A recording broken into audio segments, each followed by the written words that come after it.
चाहता है कि वह स्वच्छ रहे, साफ रहे, उसके आस पड़ोस में सफाई हो, लेकिन पलवल नगर परिषद के द्वारा 8 करोड़ रुपए खर्च तो किए जा रहे हैं, उसका कहीं पर कोई सफाई दिखाई नहीं दे रही। हर चौक चौराहे पे गंदगी के ढेर पड़े हैं, पार्कों में किसी तरह की कोई सफाई व्यवस्था नहीं है।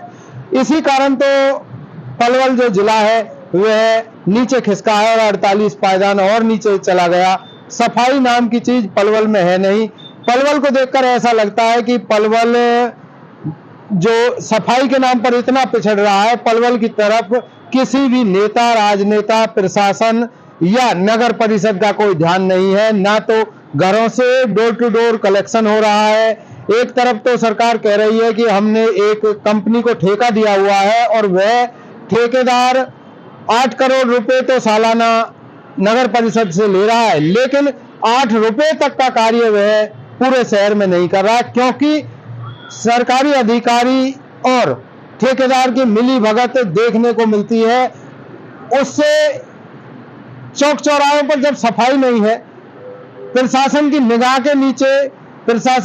के नीचे भी साफ सफाई नहीं है, उनके ऑफिसों के आसपास तक जो बड़े अधिकारी हैं उनके ऑफिसों के आसपास भी साफ सफाई नहीं है, तो इससे पता चलता है कहीं ना कहीं मिली भगत का शिकार हमारा पलवल हो रहा है, जिससे यहाँ सफाई बिल्कुल नहीं है। सफाई, एक तरफ प्रधानमंत्री जी ने कहा कि स्वच्छ भारत मिशन चलाया हुआ है, हर बार अब भी कहा कि 14 जनवरी से 22 जनवरी तक पूरे देश में सफाई की जाएगी, लेकिन पलवल है कि साफ होने का नाम नहीं ले रहा है। चारों तरफ गंदगी के ढेर लगे हैं।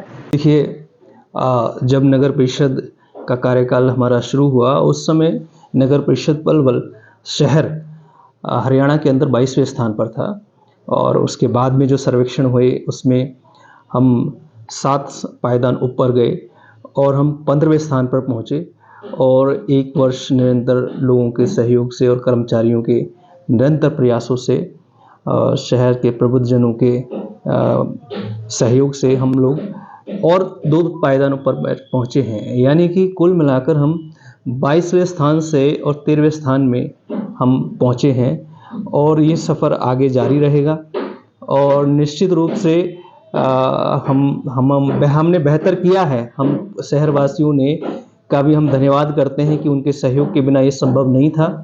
तो जिस ऊर्जा के साथ में हम यहाँ तक पहुँचे हैं, 22वें स्थान से 13वें स्थान पे पहुँचे हैं इस 1.5 वर्ष के कार्यकाल में, और निश्चित रूप से हम इस बात का संकल्प लेते हैं अपने शहरवासियों के विश्वास के साथ में कि हम आने वाले समय में अपने शहर को और साफ सुथरा और स्वच्छ बनाएंगे। चलिए साहब, एक बात करें तो जिस तरह से सफाई पर खर्चा खूब होता है, बात एक साल में 8 करोड़ रुपए बजट है सफाई का, लेकिन जिस जगह जगह पे कूड़े लगे रहते हैं, डोर टू डोर कलेक्शन सही से नहीं हो पा रहा है। क्या ये भी कारण है जिस नालियाँ भरी रहती हैं शहर की सफाई, ये ताकि जो सर्वे की रिपोर्ट अच्छी नहीं हो पा रही है? अगर फिर देश की बात करें तो देश में अच्छी यहाँ पे नहीं। मैं इस बात को लेके, जैसे हमने हरियाणा प्रदेश के अंदर जो सर्वेक्षण है उसमें बेहतर किया है और आने वाले समय में हम देश के अंदर जो बाकी जो शहर हैं उनकी तुलना में भी हम बेहतर प्रदर्शन करें। इसके लिए हम टेक्नोलॉजी को आगे अडॉप्ट करेंगे और जो नगर निकाय के अंदर, जो नगर परिषदों पालिकाओं के अंदर जो टेक्नोलॉजी को अपग्रेडेशन के लिए भी हम माननीय मुख्यमंत्री जी से अनुरोध कर रहे हैं कि हम टेक्नोलॉजी को अडॉप्ट करके देश भर के जो अच्छे शहर हैं उनके साथ में भी हम पूरे देश भर में भी अपने हरियाणा के शहर अच्छा प्रदर्शन करें। इसके लिए भी हम प्रयास कर रहे हैं कि जो पार्क कुछ लोगों का समूह बना के और जितना पैसा हम ठेकेदार को देते हैं, एक पार्क का समूह बना के अगर उनको हम पैसा दें तो वो बहुत अच्छे से, जैसे गांधी पार्क है कॉलोनी में, वहाँ कुछ लोगों ने संभाल रखा उसको, हालांकि ठेकेदार भी है और शायद रेवती सैनी वहाँ का ठेकेदार है ना। टाइम पे कभी टेंडर कैंसिल हो जाता है, कभी उनको पैसे नहीं मिल पाते, घास 2-2, 3-3 महीने तक नहीं कट पाती। अगर ये काम स्थानीय जो लोग हैं वहाँ जो पार्क में आते जाते हैं उन लोगों को दे दिया जाए और उनको आधे पैसे में ही काम कर देंगे। और जहाँ तक सबसे बड़ी जो समस्या शहर की है वो है पानी निकासी की, सबसे बड़ी जो समस्या है। और जो हमारा नाला 25-30 फुट चौड़ा हुआ करता था, जो सारी शहर की गंदगी को निकालता है, वो जब दलाल साहब ने ये पक्का कराया, उस 25 फुट नाले को इन्होंने 5 फुट कर दिया। कैपेसिटी जहां आदमी 100 किलो वजन उठाने की हो, और उसमें 300 किलो वजन आप डाल दोगे तो ओवरफ्लो होगा ही होगा। जब कच्चा नाला था, जब हमारी समस्या नहीं थी पानी की, जब से ये नाला पक्का बनाया है, जब से ये समस्या है। बात करें जिस तरह से लगभग 8 करोड़ रुपए सफाई के नाम पे खर्च हो रहे हैं, फिर भी कूड़े के ढेर लगे रहते हैं, शहर की सुंदरता को खराब कर रहे हैं।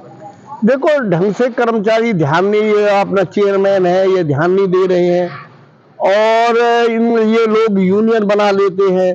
और दूसरा नंबर, कहीं भी ये अपना हाजिरी लगवा के, इनके ऐसे भी पैसे चल रहे हैं, ठेकेदार को अपना मंथली पैसे दे देते हैं और अपने महीने पे तनख्वाह लेने आ जाते हैं, उसमें से 1000-2000 रुपये ठेकेदार को दिए, अपने घर बैठे रहते हैं। और आधे कर्मचारी हमारे पार्षदों के घर पे, हमारे ऑफिसरों के घर पे, हमारे जजों के घर पे, इन पे ये लगा रखे हैं, जो कि ये सरासर गलत है। यही कारण है जो स्वच्छता में सुधार नहीं। बिल्कुल बिल्कुल बिल्कुल, इस चीज पे ध्यान देना होगा। और सबसे बड़ी समस्या, और कुछ लोगों की भी जिम्मेवारी होनी चाहिए। लोग नालियों में इधर सफाई होके जाती है, जब मुझे याद है जब मैं पार्षद था, इधर सफाई करके आ जाता था, फिर मैं राउंड लेता था, इधर ऊपर से लेडीज कोई कूड़ा डाल देती थी या छिलके डाल देती थी, मैंने ये क्यों डाल दिया, गाय खा जाएगी, आज गाय खा जाएगी। इधर सफाई हो तो हमारी भी तो जिम्मेवारी है, खाली एक उसकी जिम्मेवारी नहीं है। अगर आप उसको शहर को बहुत अच्छा बता रहे हैं, उन लोगों को भी तो देखो ना, वो कितने जागरूक है और हम कितने जागरूक है। हमारा फर्ज है पॉलिथीन यूज करके और हम नालियों में फेंक देना,